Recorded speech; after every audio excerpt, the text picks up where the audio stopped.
नमस्कार, बहुत बहुत स्वागत है आप सभी का सरस्वती ज्योतिष ज्ञान में। मैं हूं आपके साथ शेफाली शर्मा। दोस्तों, आज हमारे साथ स्टूडियो में बातचीत करने के लिए मौजूद हैं पंडित मनोज वत्सी, जिनसे आज हम बात करेंगे कालसर्प योग के बारे में।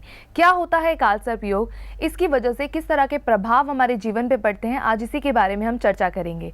अगर आपका भी ज्योतिष से जुड़ा कोई भी सवाल है तो आप सीधा पंडित जी से संपर्क कर सकते हैं। तमाम जानकारी आपकी टीवी स्क्रीन पर फ्लैश हो रही है। तो चलिए कार्यक्रम की शुरुआत करते हैं। सबसे पहले पंडित जी, बहुत बहुत स्वागत है आपका हमारे शो सरस्वती ज्योतिष ज्ञान में। नमस्कार पंडित जी, आज हम आपसे बात करना चाहेंगे कालसर्प योग के बारे में। तो इसके बारे में हमें बताइए कि क्या होता है।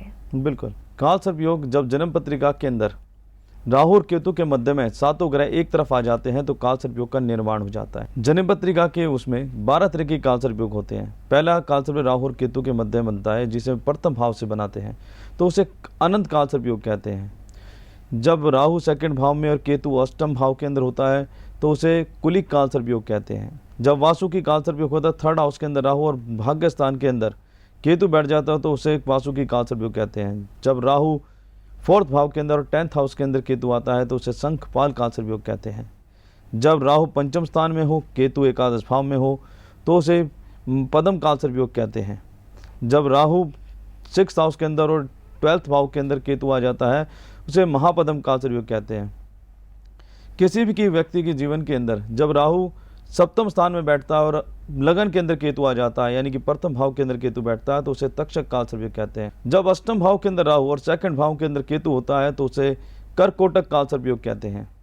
यदि आपका भाग्य स्थान के अंदर राहु और थर्ड हाउस के अंदर केतु है तो उसे शंखचूड़ कालसर्प योग कहते हैं। जब राहु 10th हाउस के अंदर बैठता है और केतु 4th हाउस के अंदर बैठता है तो पातक कालसर्प योग कहते हैं। जब राहु एकादश भाव में और केतु पंचम स्थान के अंदर होते हुए विषाक्त कालसर्प योग कहते हैं।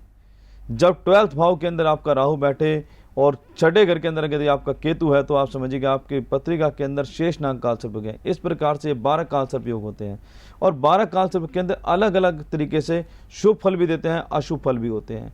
अब पहले जो शुभ फल देते हैं उसी को कालसर्प योग कहा जाता है। अगर अशुभ फल कालसर्प योग देता है तो कालसर्प दोष के श्रेणी में आ जाता है। तो पत्रियों के अंदर यही कालसर्प योग होता है। यदि आपको शुभ फल देता है तो कालसर्प योग आपकी जन्म पत्रिका के अंदर हो जाता है। यदि अशुभ फल देता है तो कालसर्प योग दोष बन जाता है। मगर अभी आपने बात की है कालसर्प योग की, तो यही कालसर्प योग होता है। अगर आपको ये योग अच्छा फल देता है तो इसी को योग कहते हैं। जी पंडित जी, अभी आपने हमें कालसर्प के बारे में बताया। अब आपसे जानना चाहूंगी कि कालसर्प दोष की वजह से हमें किन परेशानियों का सामना करना पड़ता है। बिल्कुल। कालसर्प योग की वजह से बहुत सारी परेशानियों का सामना करना पड़ता है। जैसे कि किसी के दाम्पत्य जीवन में अगर राहु और केतु बैठ जाते हैं, अनंत कालसर्प योग हो या तक्षक कालसर्प योग हो, तो उन्हें वैवाहिक जीवन के अंदर उन्हें दिक्कत आती है।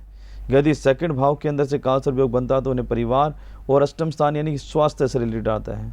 अगर थर्ड हाउस से आपका कालसर्प योग बनता है तो उसे भाई बहनों से रिलेटेड कोई ना कोई दिक्कतें उसके जीवन में चलती रहती हैं। साथ में राहु जब भाग्य स्थान है तो भाग्य में अवरोध पैदा कर देते हैं।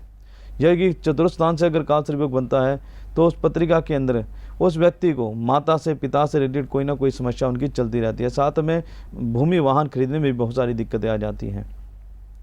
जिस बच्चे के या किसी भी व्यक्ति के जन्म पत्रिका के पंचम स्थान से यानी पद्म कालसर्प योग से बनता है तो उसके अंदर अक्सर विद्या से रिलेटेड, शिक्षा क्षेत्र से रिलेटेड उससे प्रॉब्लम आती है। और एकादश भाव में राहु या केतु बैठ जाता है तो मित्र उसके खराब मिलते हैं, जो कि उसे आगे बढ़ने के अंदर उसे माइनस ही करते हैं, प्लस नहीं करते हैं। जब महापद्म कालसर्प योग के अंदर राहु जब छठे भाव में और केतु जब द्वादश भाव के अंदर होता है तो उसके अंदर कोर्ट कचहरी इन चीज़ों के अंदर आदमी का पैसा वेस्ट होता है, रोग भी उसे काफ़ी घेर लेते हैं। तो इस पत्रिका के अंदर इस तरीके से जब कालसर्प योग बनता है तो यही स्थिति उसके जीवन में बनती है। अगर दाम्पत्य जीवन के अंदर राहु या केतु बैठ जाता है तो उसके जीवन के अंदर तलाक का योग होता है और तलाक का शब्द ही लोगों को बहुत बुरा लगता है। इतने अच्छे से उनके माता पिता उनकी शादी करते हैं और जब उनका शादी टूटती है तो उसके सपने टूट जाते हैं। यदि अष्टम स्थान से कालसर्प योग बनता है तो राहु उस समय अष्टम भाव में और केतु सेकंड भाव में होता है तो उस व्यक्ति के परिवार के अंदर कलह क्लेश ज़्यादा रहता है।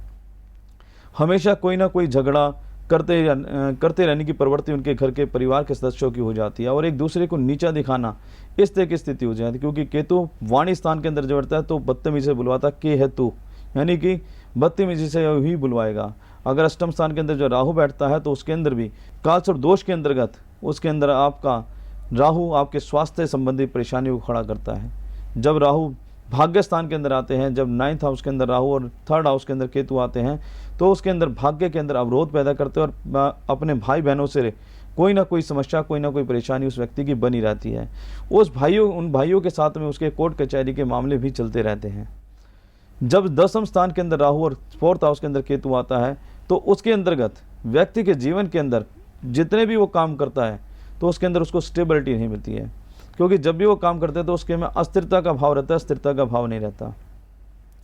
ऐसे व्यक्ति का कार्य क्षेत्र हमेशा लेट सेट होता है, जल्दी नहीं होता है, और कोई ना कोई हमेशा समस्या उसके साथ में जीवन में जुड़ी रहती है। क्यों? क्योंकि 10th स्थान के अंदर राहु खुद अधूरा ग्रह है और केतु भी अधूरा ग्रह है, तो पूर्णतः सुख नहीं देगा।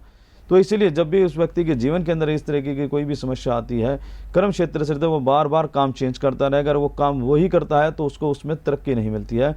वो व्यक्ति सोचता है कि क्या कारण है, क्या परेशानी है, तो उसे समझ में नहीं आता। जब वो किसी ज्ञानवान ज्योतिषाचार्य को मिलता है तो उसे पता चलता है कि हाँ, ये वाली दिक्कत यहाँ पर है, तो इस तरह की परेशानी, तो इसका हल हो जाता है।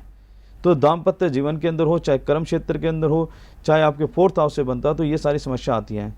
अब साथ में अगर एकादश भाव से बनने वाले कालसर्प योग की बात की जाए, तो कालसर्प योग जब राहु एकादश भाव में और केतु 5th स्थान में आ जाता है, तो उस व्यक्ति के पैसे हमेशा अधूरे ही मिलते हैं। उससे जितना वो काम करता है उसको उतना ज़्यादा पैसा नहीं मिलता।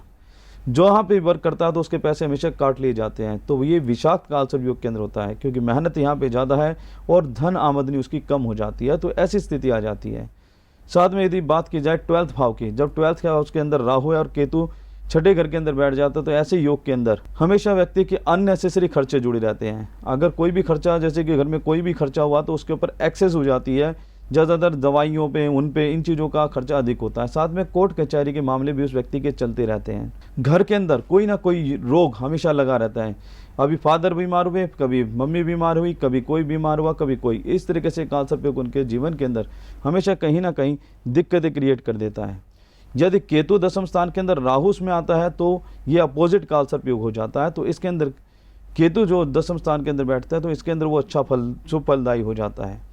यदि एकादश भाव में केतु बैठे और 5th स्थान के अंदर राहु बैठ जाता है, तो भी ये शुभ फलदायी हो जाता है। यदि 12th भाव के अंदर केतु बैठे और 6th हाउस के अंदर राहु आ जाते हैं, तो ये कालसर्प योग लोगों के लिए काफ़ी तरक्की वाला होता है।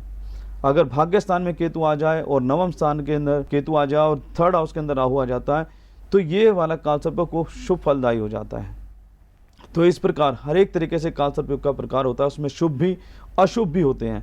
मगर ये देखने के बाद ही पता चल सकता है कि कौन सा कालसर्प योग आपके जीवन में है। कालसर्प योग में वैसे तो क्या होता है कि अक्सर लोगों के जीवन में संघर्ष जरूर होते हैं, क्योंकि लाइफ के अंदर हर्डल्स बहुत आते हैं और उन्हें क्रॉस करके वो आगे बढ़ता है, तो उससे पूरे लाइफ का एक्सपीरियंस हो जाता है। तो आगे चल के अपने जीवन को वो सुखमय बना लेता है। मगर जब तक कि दिक्कत नहीं होगी, परेशानी नहीं होगी, तो सक्सेस का भी आपको इतना आनंद नहीं आएगा। जब आदमी मेहनत करके ऊपर चढ़ता है तो उसे सक्सेस की वैल्यू का पता चल जाता है। तो राहु और केतु यही जीवन के अंदर फल का अनुभव कराते हैं, क्योंकि वो सुख और दुख दोनों ही जीवन में अचानक लाते हैं और अचानक ही ले जाते हैं। तो यही कालसर्प योग का प्रमाण है। जी बिल्कुल, आपने अभी हमें बताया कि कालसर्प दोष की वजह से हमें किस तरह की परेशानियों का सामना करना पड़ता है, लेकिन कुछ ऐसे सुख भी हैं जो कालसर्प दोष की वजह से हमें मिल सकते हैं। अगर आप कुंडली दिखाना या बनवाना चाहते हैं, विधिवत रूप से किसी भी प्रकार की पूजा कराना चाहते हैं या उच्च कोटि के रत्न लेना चाहते हैं, तो संपर्क करें सरस्वती ज्योतिष केंद्र, MU 61A, near city park hotel, Pitampura, Delhi 110088। आप हमें फोन भी कर सकते हैं। हमारे फोन नंबर्स हैं 9999737855 और आप हमें मेल भी कर सकते हैं। हमारा ईमेल ID है panditmanojvats@gmail.com।